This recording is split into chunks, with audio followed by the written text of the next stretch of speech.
Why would you trust this person when he tells so much BS, whether intentional or not? Today, we'll be looking at a YouTube channel called BrooklynTokyo, which is run by a YouTuber who goes by the name Kyou.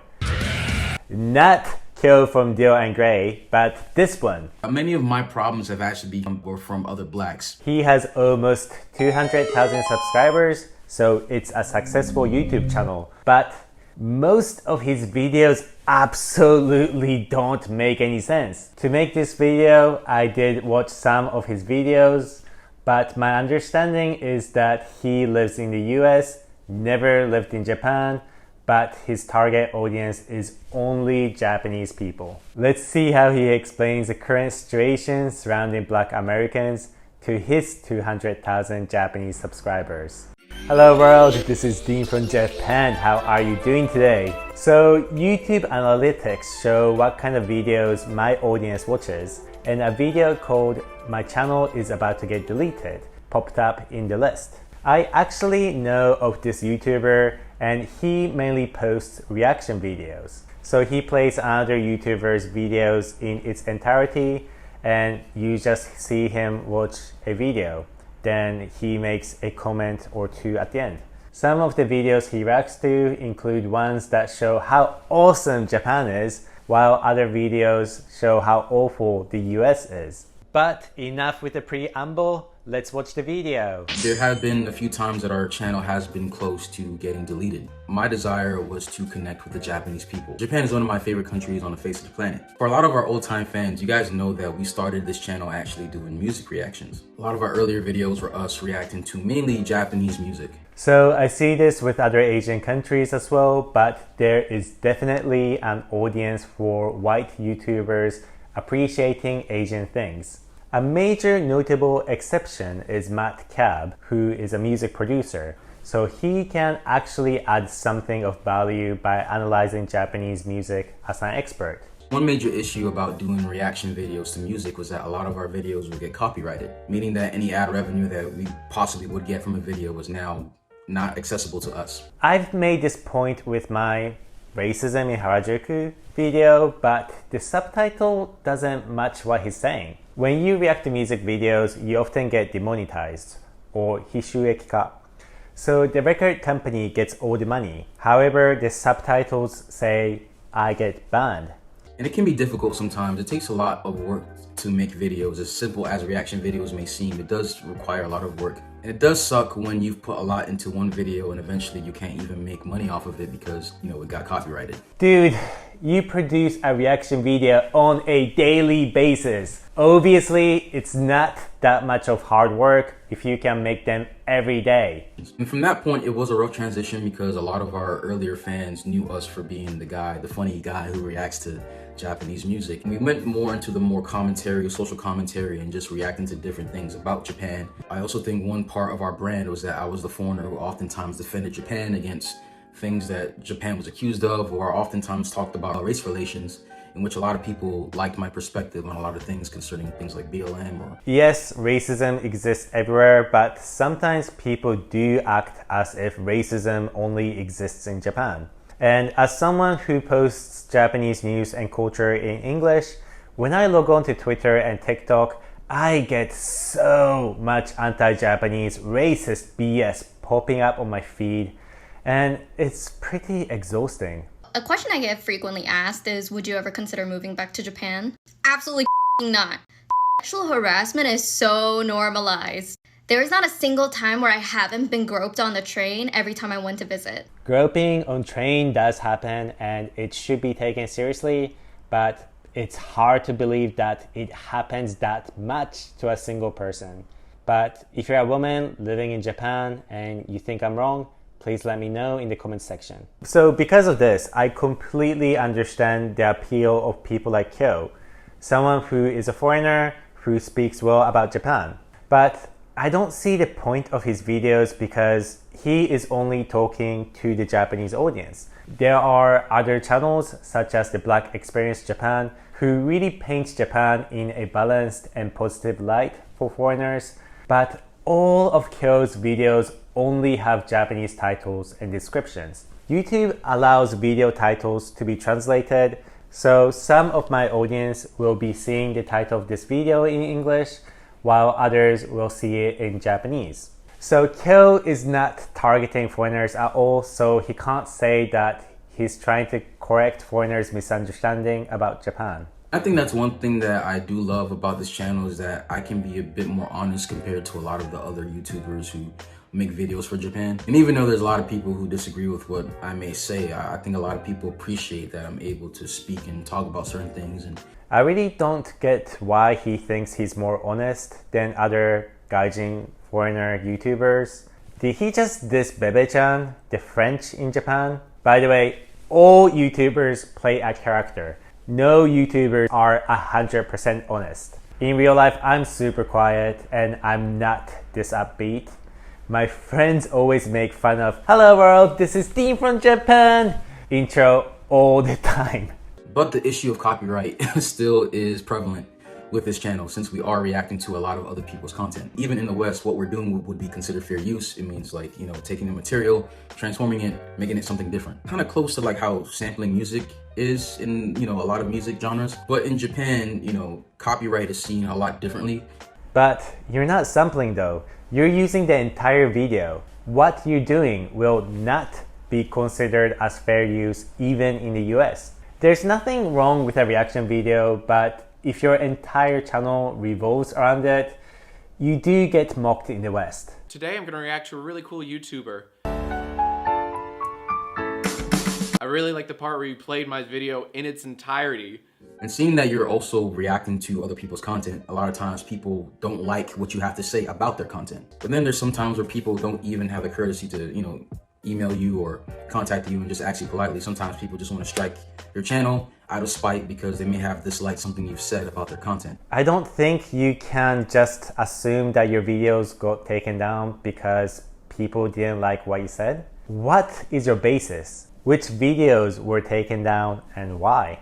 Kyou just seems to make these weird assumptions at times. When he reacted to a video by NPR, he complained saying, "I got this video demonetized by the creator. I think it's wrong that I'm getting demonetized because they don't agree with what I'm saying."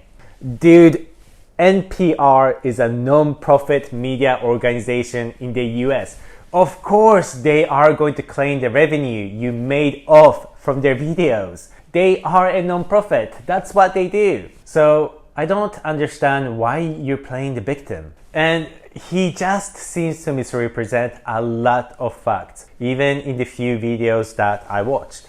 Let's take this video on Black Lives Matter, for example. So a lot of you wanted me to talk about BLM, Black Lives Matter movement. And a huge reason why I don't support this movement is because when you teach people to become victims, they have no incentive to want to improve their lives. Not only that, the organization itself wants to defund the police.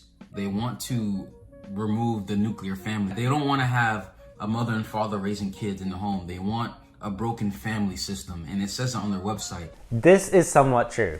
You have to separate between the movement and the organization. And Black Lives Matter, the organization, had some crazy communist-influenced manifestos about disrupting the nuclear family. So it's not about canceling the nuclear family, but having things like more than 2 parents.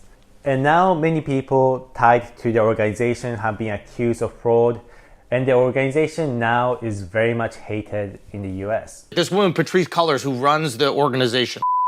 That she set back the movement decade. That you can't even say Black Lives Matter without giving the disclaimer. It's like, oh, I'm talking about the movement, not the organization. Even in Japan, the crazy anti-vax organization called Yamato Q, and yes, their organization name sounds silly, whether in Japanese or English. So Yamato Q has been busted for tax evasion. This just shows that people who believe that they are morally good can easily commit these crimes because they think they are morally superior. They are above everyone. But this is what grifters do. They always say something that we can all agree on. 80% of what they are saying is correct, but it's the other 20% that makes no sense logically. A lot of blacks in America are raised in poverty. They're Africans who come from Africa, specifically Nigeria.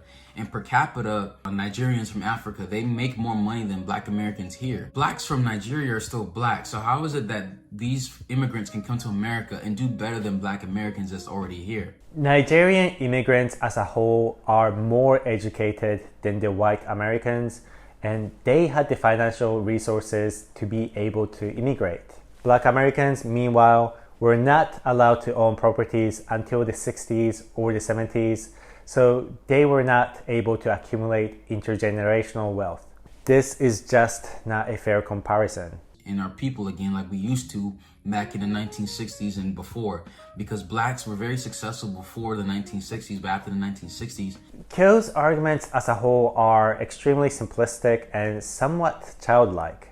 I kinda get the feeling that he's just copying what other popular American conservative personalities, such as Ben Shapiro and Charlie Kirk, had said.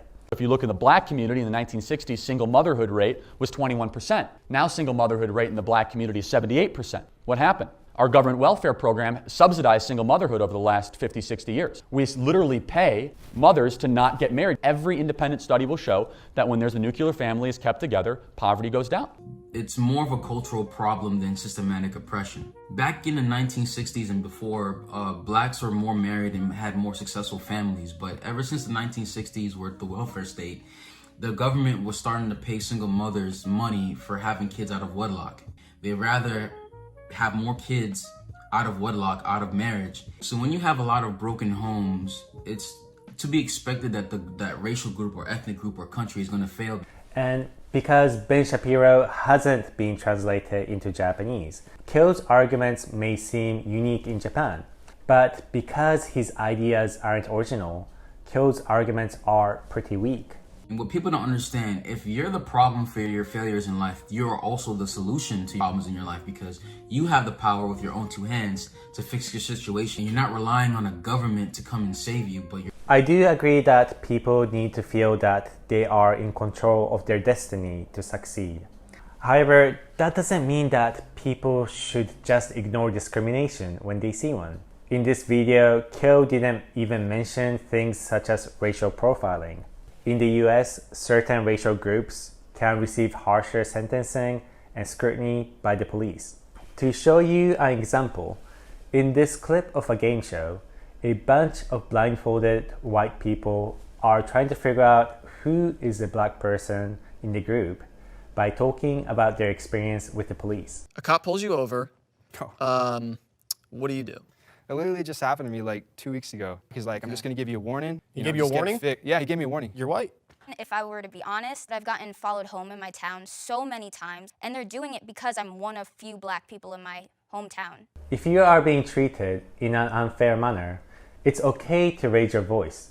Do you seriously think that this girl looks dangerous? One last thing I have to mention is that I think the way he bullied a biracial Japanese YouTuber called Coca Lizzie was not okay. He made 2 videos about her, and we'll be looking at them both. 黒人の人はそういう肌色のせいでこの人はこういうバックグラウンドがあるかもしれない。もしかしたら犯罪を起こしてるかもしれない。 So, stereotypes are based in truth. You can't act or dress a certain way and not expect people to judge you.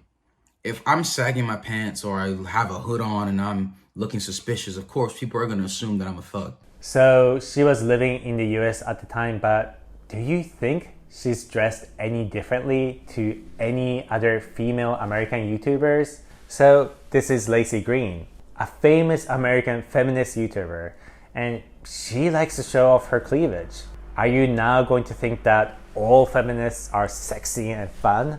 I think right now the danger with black people is the culture that we have. A lot of the cultural dysfunction with black America comes from the fact that we have broken households. Again, if you think that there are so many issues with black Americans, why aren't you making videos targeted toward black Americans? Why are you only talking to the Japanese public? だから私がもし日本に行った時は、私が電車に乗った時は、周りの人にクスクス笑われるの。 You don't want people to like you out of pity. You want people to respect you because you're a person of character, you're a person of value, you add something, you give something of value.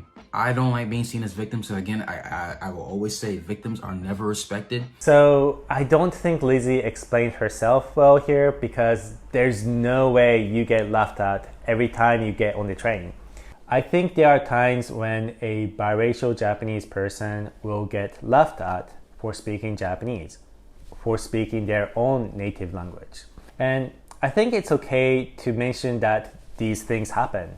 The comment sections for these videos were littered with people saying, "Oh, she's playing the victim." But how can you talk about the negative experience you had without being accused of playing the victim? Should biracial people never talk about their experience? And here's a crazy example. If a female YouTuber made a video about period pains, is she playing the victim? Kyou made his videos on Lizzie private, I'm not sure when, so I can't show you this, but I saw him liking comments that were insulting Lizzie. He is free to say whatever he wants. Again, no hate to her because I don't know her, and I'm just arguing against the points. So I'm not attacking her. But if you are liking comments that are straight up bullying, if you are approving them, then you are being a bully yourself. You are encouraging hate toward Lizzie. Because of the hate she received from Kyou's videos, Lizzie had to disable comments in her videos. And she could have filed a copyright strike against Kyou's videos at any time she wanted to, but she didn't. Sometimes people just want to strike your channel out of spite because they may have disliked something you've said about their content. And as you can see, some videos on our channel are actually gone. They're actually very popular too. That copyright strike actually removed those videos, and there was no way that we could save them. Well, Kyou, looks like now you're playing the victim, saying that your videos are getting deleted because people just don't like what you're saying. 飛んだブーメランだよ. Thanks for watching until the end. I do body language and video analysis in another channel. Please feel free to check them out. They come with Japanese subtitles, and I make it with a person who I consider to be an expert. And I think these videos are very interesting. Such reading has helped me a lot, and I make these videos because I hope they will help you too. If you're an English speaker and want to learn more about Japanese culture and news, make sure to hit that subscribe button. So am I going to see you soon? I hope so. Till then, take care.